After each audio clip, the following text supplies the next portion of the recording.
Metode inferensi deduksi adalah cara penarikan kesimpulan yang bersifat logis, di mana kesimpulan diambil berdasarkan premis atau umum yang sudah diterima sebagai kebenarannya. Jika premis-premis benar, maka kesimpulan yang ditarik juga pasti benar dan memiliki 3 jenis. Contoh berikut adalah contoh metode inferensi deduksi. Contoh 1. Inferensi deduksi berdasarkan silogisme klasik. Premis 1. Semua manusia adalah makhluk hidup. Premis 2. Rapi adalah seorang manusia. Kesimpulan, Rapi adalah makhluk hidup. Penjelasan. Premis pertama adalah pernyataan umum yang berlaku untuk semua manusia. Premis kedua memberikan informasi bahwa Rapi adalah bagian dari kategori manusia. Kesimpulan yang diambil adalah bahwa Rapi juga termasuk dalam kategori makhluk hidup. Karena premis pertama mengatakan bahwa semua manusia adalah makhluk hidup. Contoh 2. Inferensi deduksi berdasarkan kondisional. Premis 1. Jika hujan turun, maka jalan akan basah. Premis 2. Hujan turun. Kesimpulan, jalan akan basah. Penjelasan. Premis pertama adalah proposisi kondisional yang menghubungkan dua peristiwa, hujan turun dan jalan menjadi basah. Premis kedua menyatakan bahwa hujan memang turun. Oleh karena itu, kesimpulan yang ditarik adalah jalan akan basah karena itu adalah akibat dari hujan yang turun. Dalam kurung, berdasarkan premis pertama. Contoh 3. Inferensi deduksi berdasarkan definisi. Premis 1. Sebuah segitiga adalah bentuk geometri yang memiliki 3 sisi. Premis 2. ABC adalah segitiga. Kesimpulan, ABC memiliki 3 sisi. Penjelasan. Premis pertama memberikan definisi tentang segitiga, yaitu bentuk dengan 3 sisi. Premis kedua memberikan tahu bahwa ABC adalah segitiga. Berdasarkan definisi tersebut, kesimpulan adalah ABC pasti memiliki 3 sisi. Inferensi deduksi selalu menghasilkan kesimpulan yang pasti benar. Premis-premisnya benar. Inilah yang membedakan deduksi dari induksi, di mana kesimpulan induksi hanya bersifat probabilistik atau mungkin saja tidak sepenuhnya benar. Yang kedua ada metode induksi. Metode induksi adalah proses menarikan kesimpulan dari data atau informasi yang terbatas, di mana kesimpulan yang diambil mungkin benar, tetapi tidak dijamin kebenarannya secara mutlak. Dalam inferensi induksi, kesimpulan bersifat probabilistik dan berdasarkan pola atau pengamatan yang ada. Ini berbeda dengan inferensi deduksi, di mana kesimpulan pasti benar jika premis-premisnya benar. Ada 2 contoh metode induksi. Yang ke satu, contoh dalam kehidupan sehari-hari. Premis 1, setiap burung yang saya lihat bisa terbang. Premis 2, burung-burung yang saya amati semuanya terbang. Kesimpulannya adalah semua burung bisa terbang.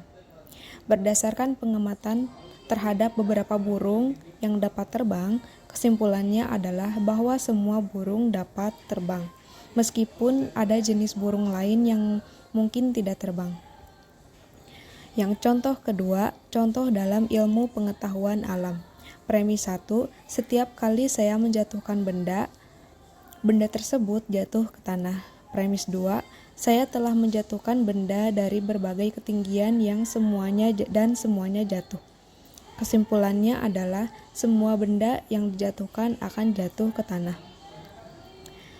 Penjelasannya, berdasarkan pengamatan yang konsisten bahwa benda jatuh ke tanah, kita menyimpulkan bahwa hukum gravitasi berlaku untuk semua benda yang dijatuhkan. Selanjutnya yaitu metode inferensi abduksi.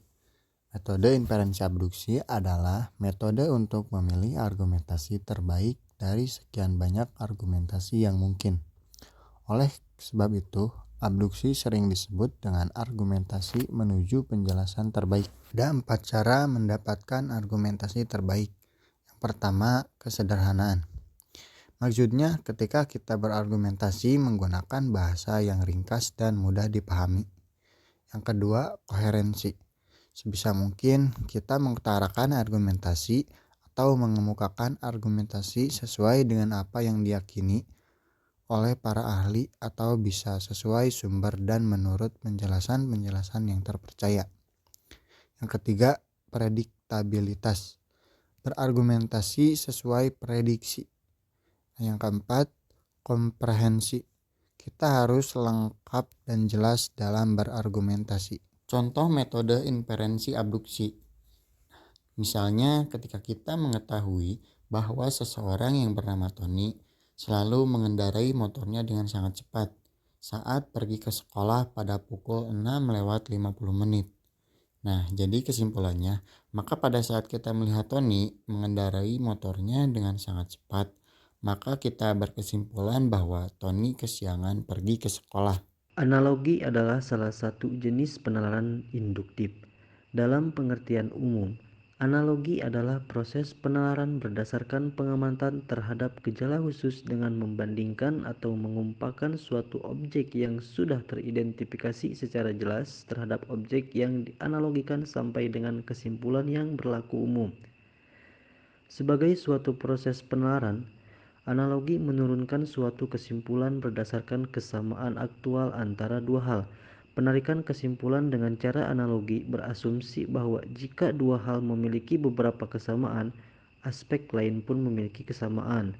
Dari pemahaman ini, analogi bertujuan untuk meramalkan kesamaan, mengungkapkan kekeliruan, dan menyusun sebuah klasifikasi. Berdasarkan metode yang digunakan, analogi dapat dibedakan menjadi dua bagian. 1. Analogi deklaratif atau biasa disebut dengan analogi penjelas, yaitu merupakan metode untuk menjelaskan atau menegaskan sesuatu yang belum dikenal atau masih samar dengan sesuatu yang sudah dikenal. Sejak zaman dahulu, analogi deklaratif merupakan cara yang amat bermanfaat untuk menjelaskan masalah yang hendak diterangkan.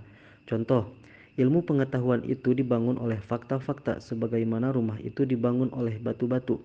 Tetapi, tidak semua kumpulan pengetahuan itu ilmu, sebagaimana tidak semua tumpukan batu adalah rumah. Analogi argumentatif, yaitu metode yang didasarkan pada kesimpulan bahwa apabila suatu hal mempunyai satu atau lebih ciri yang sama seperti terdapat pada suatu hal lain, maka ciri-ciri lainnya dari hal yang pertama itu juga memiliki oleh hal yang kedua tersebut.